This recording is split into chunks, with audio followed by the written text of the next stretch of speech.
오늘 왜 두려워하느냐 혹은 풍랑이 일 때라고 하는 주제를 가지고 말씀을 나누겠습니다. 우리 지지난주에 이어서 세상적인 대가와 조건을 뒤로하고 주님을 따른 제자들이 제일 먼저 겪은 것은 푸른 초장이 아니었습니다. 출애굽기와 신약은 이것을 공통으로 우리에게 보입니다. 바로 풍랑이었고 광야이었다라고 하는 사실이죠. 갈릴리 호수는 해수면보다 183m 아래에 위치해 있기 때문에 또 동쪽에서 흘러나오는 요단 골짜기에서 통과하는 바람이 급경사를 타고 내려와서 갑작스러운 돌풍을 정기적으로 일으켰습니다. 예수님이 타고 있었을 배는 고고학적인 자료를 근거로 해서 재현해 놓은 배가 있는데요. 그 길이가 8.2m가 되고 폭은 너비가 2.35m, 적정 인원이 13명 정도가 타면 됩니다. 그러니 아마도 예수님과 예수님의 제자들이 탔을 가능성이 제일 높고요. 우리가 앞부분에 나누었던 나를 따르라고 했을 때 두 분의 사람이 오셨죠. 그 사람들이 탔을지 탔지 않았을지는 성경이 설명하고 있지 않습니다. 그러나 배의 현실적인 구조상 그들이 탔을 가능성은 적다. 우리가 그렇게 봅니다. 이 배의 구조는 이 쪽단배 같은 형태이기 때문에 3m를 일으키는 이 갈릴리 호수의 파도를 감당하기는 어려웠을 것입니다. 배의 키는 제자들 중 전문적인 어부 출신들이 있었죠. 그들에게 맡겨졌습니다. 덕분에 주님은 잠시 육체적인 고단함을 피할 수 있게 되었습니다. 그러나 그것도 잠시였습니다. 제자들의 다급한 요청 소리가 들립니다. 주여 구원하소서, 우리가 죽겠나이다. 죽을 수도 있겠다고 하는 공포가 바닷가에서 자란 사람들이지만 제자들의 마음을 사로잡았습니다. 제자들의 요청에 주님은 좀 이례적입니다. 어찌하여 무서워하느냐? 믿음이 작은 자들아 하십니다. 이 말씀을 여러분이 좀 곰곰이 묵상했으면 좋겠어요. 왜 주님이 제자들의 다급한 요청에 좀 마이동풍 같죠? 어찌하여 무서워하느냐라고 하는, 그럼 그렇다면 이 말은 무서움 이면에 다른 세계도, 다른 상태도, 다른 상황도 충분히 있을 수 있다라고 하는 것을 주님이 말씀하시는 것입니다. 그리고는 이내 주님은 바람과 바다를 꾸짖으십니다. 그리고 잔잔케 하십니다. 우리가 이 단순한 사건을 내용을 가지고 함께 묵상하고자 하는 것은 첫째 이것입니다. 제자들의 다급한 요청은 주님을 신뢰하였기 때문인가, 아니면 현실적인 풍랑의 두려움 때문이었는가 라고 하는 것입니다. 자, 제자들로 하여금 주님을 찾도록 만든 최초의 동기가 무엇입니까? 이것이죠. 인생의 풍랑이 일 때 나는 주님을 신뢰하기 때문에 주님을 찾는가, 아니면 단지 풍랑 때문인가 라고 하는 사실입니다. 이 사실은 단순하지만 신앙의 엄청난 격차를 우리에게 가져옵니다. 둘 중 어느 쪽에 우리는 서 있을까요? 저는 사랑하는 우리 성도들이 말씀과 함께 믿음의 공동체를 시작하며 우리 성도들이 갖는 영적인 목회자로서의 기대는 아마 대부분의 일반적인 경우에는 자신에게 불어닥친 풍랑 때문에 주님을 찾을 것입니다. 그러나 우리가 믿음이 진보하고 진전했다라고 하는 분명한 증거 중에 하나는 뭐냐면 풍랑 때문이 아니요, 예수 그리스도와의 생명적인 그 신뢰의 관계 때문에 주님을 찾는 것입니다. 전혀 다른 것입니다. 이 관계에 서 있기를 주의 이름으로 먼저 축원합니다. 그렇다면 여러분, 제자들 속에 일어난 이 두려움의 출처는 어디에 있습니까? 하나님이 이 두려움을 주셨는가, 아니면 제자들이 만들어낸 두려움인가 라고 하는 것입니다. 우리는 이 땅을 걸어가며 두려움 내지 염려, 근심, 원망, 분노 이런 것들은 전부 다 뿌리를 같이 합니다. 그 한 뿌리에서 다양한 증상으로 나타나는 것입니다. 여러분, 이 두려움은 하나님이 주신 것이 아니라 제자들이 만들어냈다라고 하는 사실을 여러분이 기억하셔야 됩니다. 디모데후서 1장 7절 8절을 보면 하나님이 우리에게 주신 것은 두려워하는 마음이 아니요 오직 능력과 사랑과 절제하는 마음이니 그러면 너는 오직 하나님의 능력을 따라 복음과 함께 고난을 받으라. 아멘. 이 말씀을 바울이 디모데에게 줍니다. 여러분, 세상과 이 땅은 우리에게 두려움과 공포를 유발하지만 주님은 우리에게 주는 것은 여호와를 경외하는 마음을 줍니다. 전혀 다릅니다. 주님은 우리에게 두려움을 주는 것이 아니라 우리에게 믿음을 주셨죠. 제자들의 두려움은 예수 그리스도를 신뢰하지 못한 결핍과 부재의 산물이요 결과물입니다. 믿음의 여정에서 관계의 결핍, 예수 그리스도와의 관계의 결핍은 현실에서 반드시 그 증상을 나타나게 되어 있습니다. 그 증상이 무엇입니까? 오늘 본문에서는 그것이 두려움이었습니다.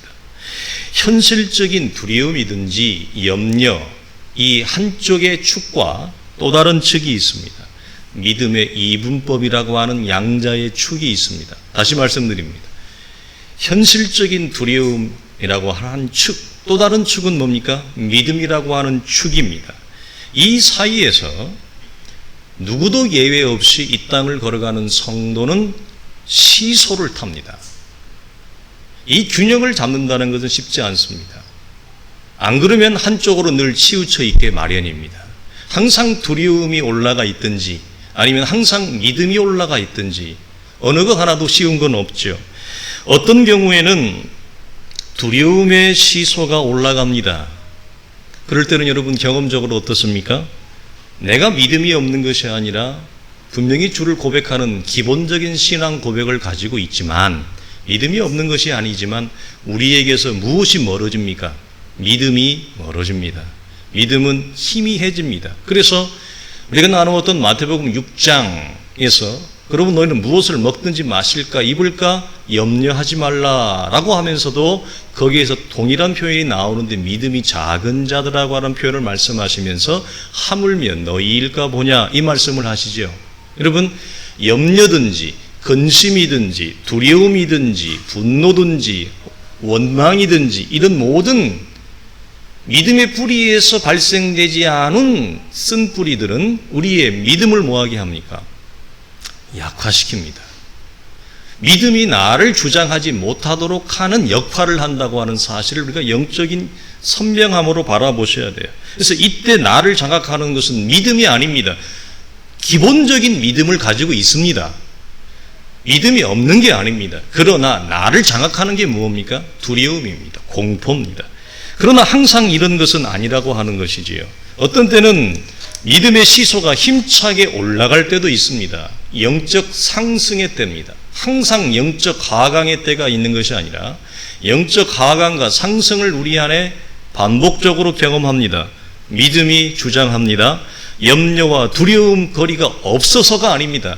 그럼에도 불구하고 믿음이 나를 주장하기 때문에 상황은 전혀 다르게 펼쳐집니다. 오늘 이 갈릴리 호수에서 만약 제자들이 주님이 기대했던 것처럼 믿음이 그들을 주장하게 하였다면 이 상황은 새로운 시나리오의 새로운 영화가 펼쳐지는 것입니다. 이런 영화가 펼쳐지지 않는 것입니다, 여러분. 자, 성도는 양자의 시소에서 양쪽을 뭐할 수 있는, 선택할 수 있는 영적 실력과 영적인 알미 이미 우리 속에 주어진 자라고 하는 거예요. 이게 성도의 특권이고 권세입니다. 그 양자 중에 무엇을 선택하시겠습니까? 선택은 온전히 나의 몫입니다. 그러나 안타깝게도 제자들은 양자의 시소에서 두려움을 먼저 선택했습니다. 두려움 때문에 주님을 찾은 것입니다. 주님께서 믿음이 작은 자들이라고 책망하신 이유가 여기에 있습니다. 우리는 잘 보셔야 됩니다. 선명하게 보셔야 됩니다. 본문은 짧습니다만 깊게 묵상하지 아니하면 이 영적인 결을 찾아내지 못합니다. 주님은 당신을 찾은 것을 지적하는 것이 아닙니다. 주님은 왜 그렇게 두려워하느냐, 이것을 말씀하시는 것이지 왜 나를 찾지 않았느냐도 아닙니다. 왜 나를 찾았느냐도 아닙니다. 주님은 너희는 왜 그렇게 두려워하는 가운데 있느냐, 이것을 말씀하시는 거죠. 역으로 말한다면 어부 출신의 제자들이 바람과 물을 이렇게 두려워할 정도였다면 이들에게 무엇이 임박했다라고 하는 공포 가운데 임했을까요? 죽음이 임박했다. 내가 바다에서 평생을 살았지만 이 물과 파도는 내가 감당할 수 없는 죽음의 공포가 그들 가운데 임박했다라고 하는 것을 말하는 것입니다. 그러나 이 말을 자세히 보면 죽음이 임박했다는 공포와 두려운 상황에서조차도 주님은 두려워하지 않았어야 된다는 것을 역설적으로 제자들에게 말하는 것입니다. 주님은 그것을 기대한 것입니다. 이 말은 성도에게 주어진 믿음이라고 하는 것의 재료와 능력과 권세가 얼마나 큰가, 우리에게 주어진 믿음을 우리가 얼마나 실제적으로 활용하고 믿음의 권세를 우리의 삶에 나타나는 데에서 우리가 얼마나 가난한가 라고 하는 것을 역설적으로 말하는 겁니다. 성도에게 주어진 믿음은 누구나 두려움과 공포의 상황 가운데 있을지라도 그 믿음의 원천과 퀄리티와 권세는 무엇하는 거죠? 공포와 두려움을 넘어설 수 있는 그런 재료와 내용으로 우리에게 주어졌다라고 하는 것을 말하는 것입니다. 그러므로 식상적인 믿음, 의식적인 믿음, 개념적인 믿음, 이 믿음은 믿음의 실제적 믿음의 역사를 일으키지는 못합니다. 믿음을 가지고 고백은 했으나, 입술에도 주를 고백은 했으나 무엇이 일어나지 않습니까? 데살로니가 교회에서 바울이 데살로니가 교회를 칭찬할 때 나오는 첫 번째가 뭐죠? 너희는 믿음의 역사가 있느니라 그랬어요. 믿음은 있는데 역사가 없는 성도가 있고 믿음이 역사가 되는 성도가 있어요. 이 차이는 여러분 엄청난 것입니다. 오늘 제자들이 보였던 것은 무엇입니까? 주여라고 고백한다고 하는 것은 기초적인 신앙 고백을 한다는 거지요. 그러나 그들이 풍랑이는 바닷가에서 그 기초적인 믿음이 역사가 되지 못하는 것입니다. 믿음의 실제가 없다고 하는 것입니다. 그걸 주님은 믿음이 작은 자들아 이렇게 말씀하신 것입니다. 그러므로 우리는 우리 속에 있는 믿음을 새로운 시선으로 바라볼 수 있는 안목이 우리에게 주어지기를 축원합니다.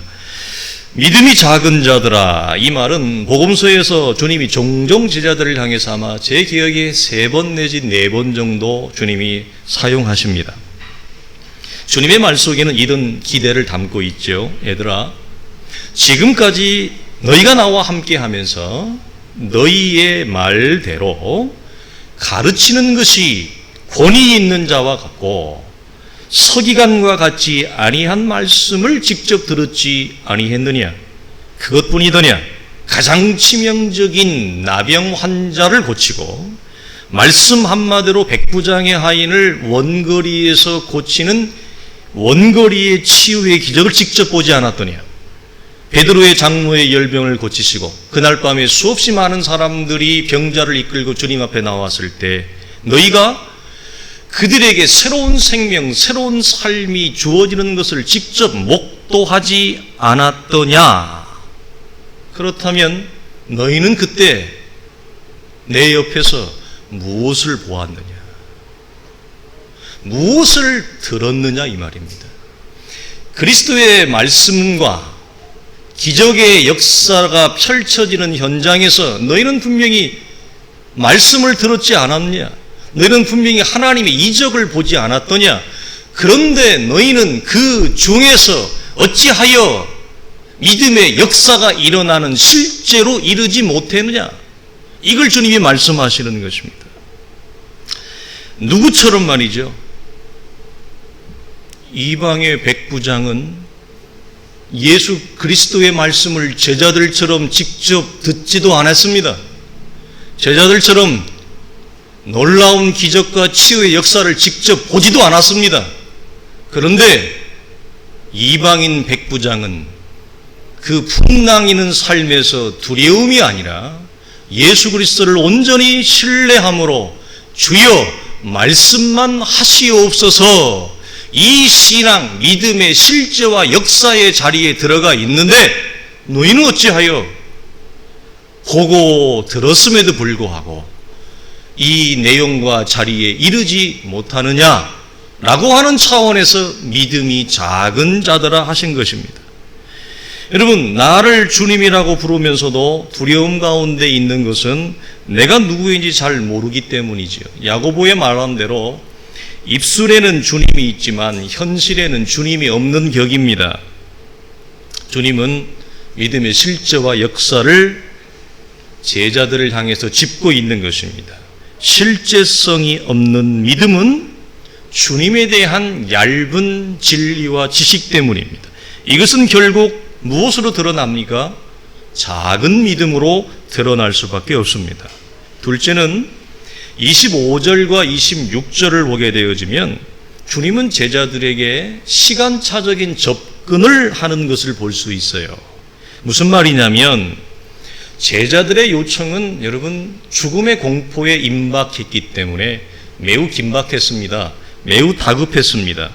그런 요청에 주님은 이렇게 대답하지 않습니다. 어떻게 대답해야 여러분 우리가 인지상정입니까?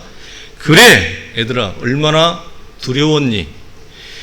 얼마나 놀랬어? 많이 놀랬겠구나.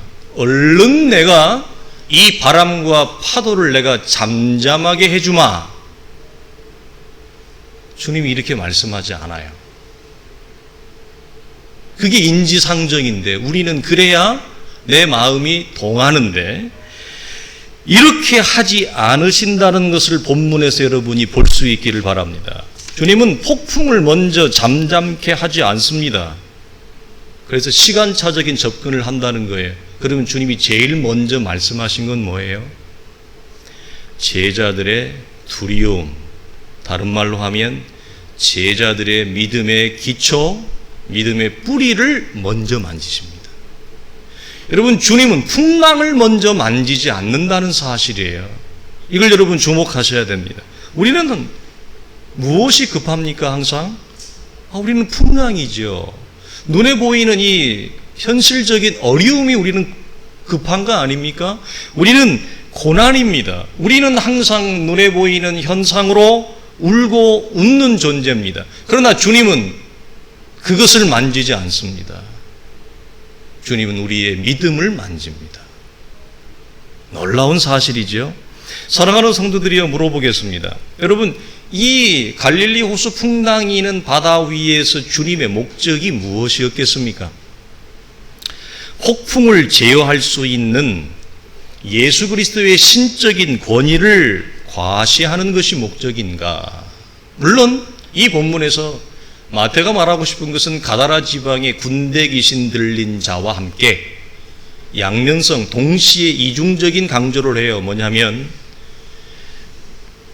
천하 만물, 우주 만물, 당신이 창조하신 창조의 대리자여 통치자로서 자연 만물을 주님이 그냥 꾸짖어요. 이걸 어떤 분은 의인화시켜서 그렇게 꾸짖는 거다 이렇게 말하는 학자도 있고, 어떤 사람은 풍랑을 일으키는 그 이면에 우주적인 세력과 존재, 영적인 존재와 세력들이 있기 때문에 주님이 보이는 현상 너머에 있는 영적인 어두움의 권세를 향하여 주님이 꾸짖는다 이렇게 말씀하는 경우도 있습니다. 저는 양자가 다 우리가 얼마든지 수긍할 수 있다고 봅니다. 왜냐하면 우리의 삶의 현장에서 우리가 다 헤아릴 수 없지만 어떤 경우는 어둠의 권세에 의해서 파도가 일어날 수도 있기 때문에 그렇습니다. 주님은 그 속을 꿰뚫어 보시고 꾸짖으십니다. 그러므로 풍랑이 잠잠해진다라고 하는 것이지요. 여러분, 주님은 자신의 이런 신적인 권세, 군대 귀신 들린 자의 영적 세계에서의 자연 만물과 영적 세계에서 유일한 존재요, 통치자로서 서 있는 모습을 주님이 다 보이시는 것입니다. 마태가 말하고 싶은 것이 이런 것입니다. 그러나 주님의 진정한 목적은 자신의 능력을 과시하는 것이 아니라 제자들의 믿음을 만지는 것이 목적입니다. 주님의 관심은 좀 서운하지만 풍랑이 아닙니다. 우리는 힘이 들기 때문에 내 고난과 내 아픔과 내 어려움이 우리의 관심사입니다. 그러나 주님은 풍랑이, 고난이, 어려움이 관심사가 아닙니다. 주님의 관심사는 우리의 믿음입니다. 그래서 주님이 풍랑을 먼저 잠재우지 않았다고 하는 것이에요. 제자들, 바로 우리를 만지는 것. 여러분, 왜 주님이 이렇게 하실까요? 이렇게 하시는 이유는 풍랑은 언제든지 다시 일어나기 때문입니다. 우리는 주님, 이번 풍랑만 잘 넘어가게 해 주십시오. 주님, 우리는 이번 어려움만 잘 넘어가게 해 주십시오. 그러면 좋겠습니다. 우리의 요청의 원인과 동기는 주님, 이 어려움만, 이 풍랑만 잘 넘어가게 해 주십시오. 그러나 성경을 잘 보면 주님은 풍랑에는 관심이 없습니다. 주님은 우리의 믿음을 새롭게 하는 것이 관심입니다. 주님의 목적은 풍랑이 아니에요. 주님의 목적은 이전의 믿음, 이전의 믿음의 영역과 세계, 이전의 주님과의 관계성에서 새로운 세계로, 새로운 영역으로 믿음이 진보되어지는 것, 믿음이 열어지고 진전되어지는 것, 새로운 관계성으로 나아가는 것, 이전의 관계성에 머물러 있거나 제한되어져 있거나 안주하는 것이 아니라 새로운 관계성으로 나아가는 것이 주님의 관심의 전부요 목적입니다. 그러나 우리는 포커스가 풍랑에 있어요. 그래서 하나님이 우리를 불쌍히 여겨 이번 풍랑을 넘어가면 그러면 내 인생에 다시는 인생의 풍랑이 일어나지 않냐고요. 내 삶에 다시는 여러분 고난의 파도가 여러분 나를 찾아오지 않나요? 또 찾아올 것입니다. 그래서 주님은 풍랑을 만지는 것이 아니라 우리의 믿음을 새롭게 하면 또 언젠가 불어닥칠 풍랑과 파도를 우리는 능히 넘어가는 그런 믿음의 사람으로 하나님이 만드는 것이 목적이죠. 여러분, 믿음이 세워지지 않는다면 또다시 부는 풍랑 앞에 우리는 여전히 그때도 두려움 가운데 있을 것입니다. 그때도 근심 가운데 있을 것입니다. 그때도 염려 가운데 있을 것입니다.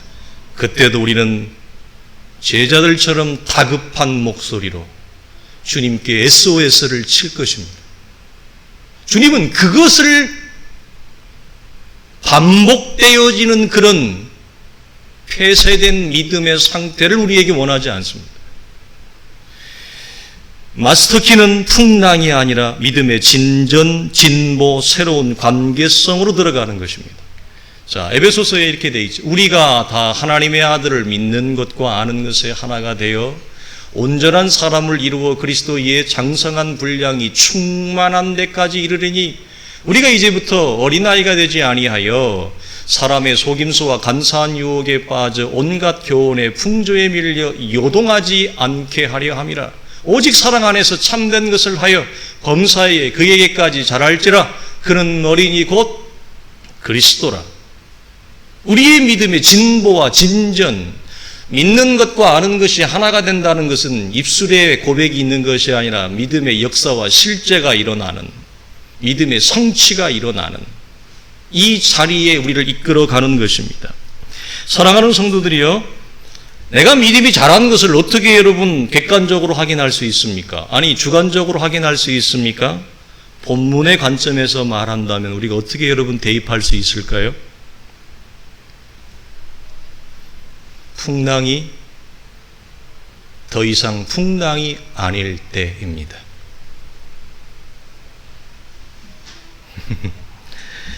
이전에는 풍랑이었습니다. 그렇죠? 그것도 말할 수 없는 풍랑이었습니다. 그러나 지금은 더 이상 풍랑이 아닙니까? 삶의 지각이 흔들리고 안정된 삶의 기반이 요동칠 때 말할 수 없는 불편함과 어려움을 견디지 못했습니까? 맞습니다. 견디기 어려운 것입니다. 그러나 지금은 요동하지 않습니까? 지금은 감내하십니까? 지금은 인내할 수 있습니까? 그러면 여러분 할렐루야 하십시오. 그리고 주님을 찬양하시기 바랍니다. 풍랑이 더 이상 나에게 풍랑으로 다가오지 않을 때 내 믿음은 새로워지는 것입니다. 내 믿음은 진보와 진전으로 가는 것입니다. 왜 그렇습니까? 여러분, 풍랑은 나에게나 풍랑이지 주님에게는 전혀 풍랑이 아닙니다. 믿음의 실제와 역사가 주는 위대함은 뭐냐면 풍랑이 나에게도 풍랑이 아니게 되어지는 것입니다. 이게 기독교가 가지고 있는 믿음의 권세입니다. 그런 차원에서 우리 안에 허락되어진 이 고귀한 가치의 믿음을 우리는 새롭게 바라볼 수 있어야 된다고 하는 것입니다. 주님이 꾸짖으시니 즉시 잠잠해진다. 27절 마지막 구절을 보면 제자들이 따랐더라. 그 제자들이, 그런데 그 제자들이 어떻게 바뀌어요? 뜬금없이 사람들로 바뀌어요. 여러분, 왜 갑자기 동일한 제자를 향하여 마태가 사람들이라고 하는 용어 자체를 바꿨을까요? 동일한 제자들을 갑자기 사람들로 바꾼다는 것은 풍랑은 사람들에게나 풍랑이지 주님에게는 전혀 풍랑이 될 수 없음을 강조하는 것입니다. 만물의 창조자여 통치자인 예수 그리스도의 신적인 권위와 인간의 연약함을 대조하기 위함입니다. 마태는 이 마지막 메시지, 제자들을 사람들로 바꾸는 마지막 장치를 해요.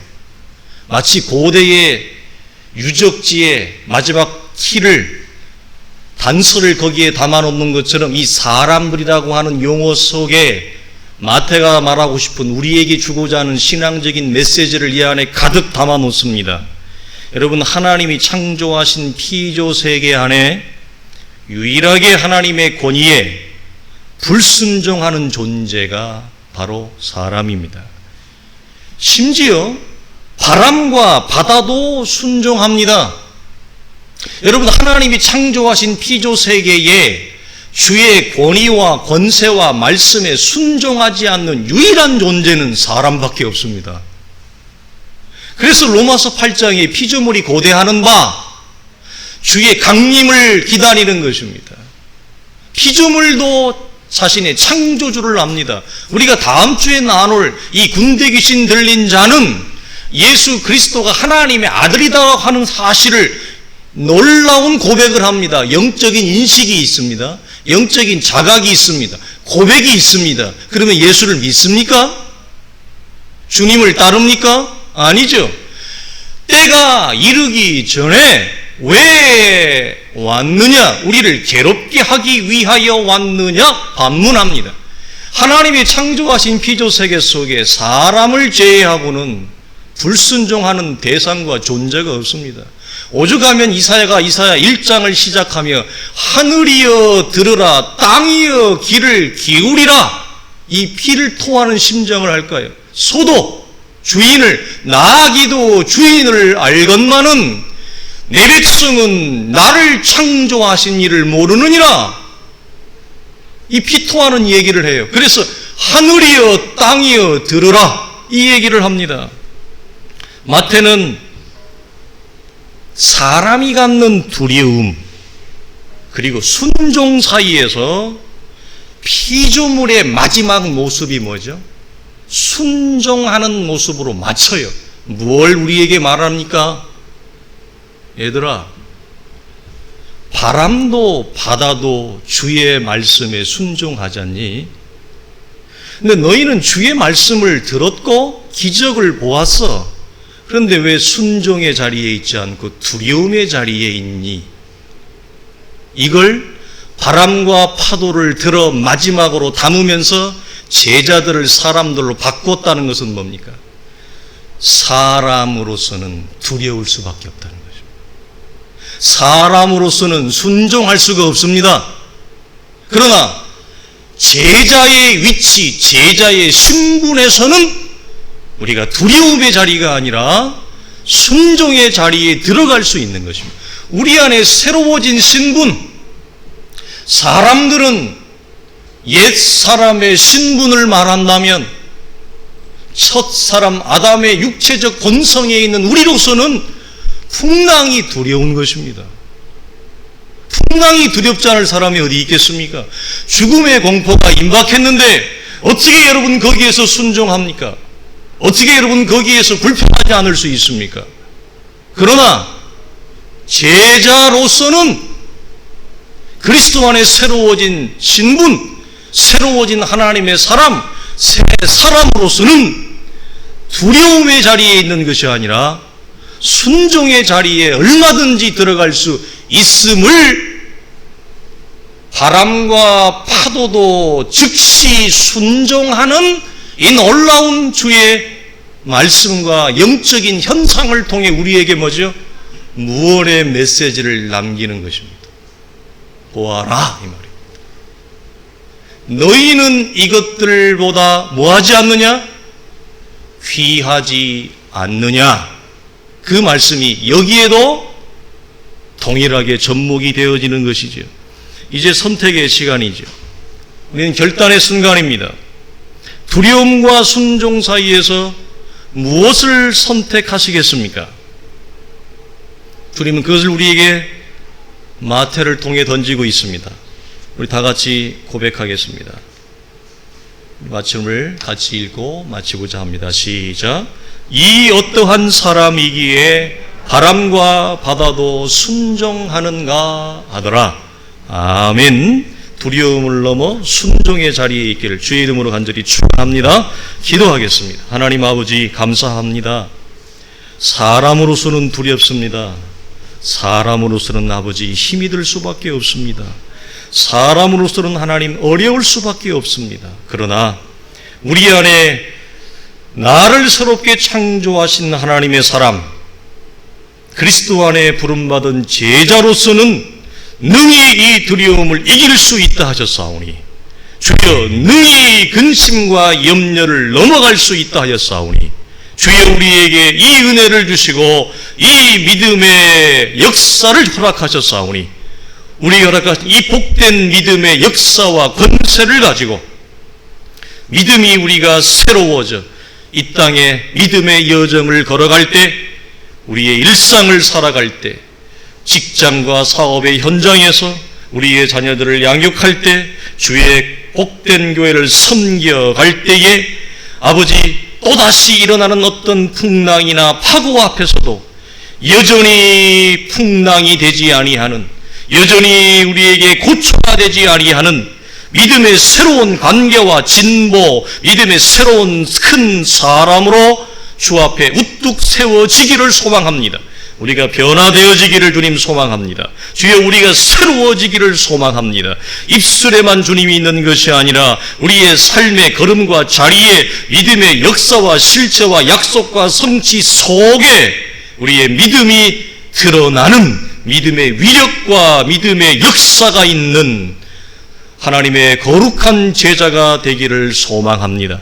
주의 교회가 이런 교회가 되게 하여 주시옵소서. 사랑하는 성도들이 이런 거대하며 장대하며 아버지 큰 나무와 같은 믿음을 가진 자들이 되게 하여 주시어서 요셉의 가지가 담장을 넘어 많은 이들이 요셉의 품에 와 구원과 생명을 얻으며 안식을 얻으며 쉼을 얻으며 꼴을 얻으며 생수를 얻었던 것처럼 우리 사랑하는 주의 공동체가 이런 공동체가 되게 하시고 우리 믿음의 지체들을 한 영혼 한 영혼이 이런 큰 가지가 되어 사람을 살리는 자, 사람을 세우는 자, 사람들에게 생수를 주는 아버지 하나님, 새로운 사람, 새로운 믿음의 역사를 이뤄내는 자가 되게 하여 주시옵소서. 우리 주 예수 그리스도의 이름으로 간절히 기도하오며 축복하옵나이다. 아멘.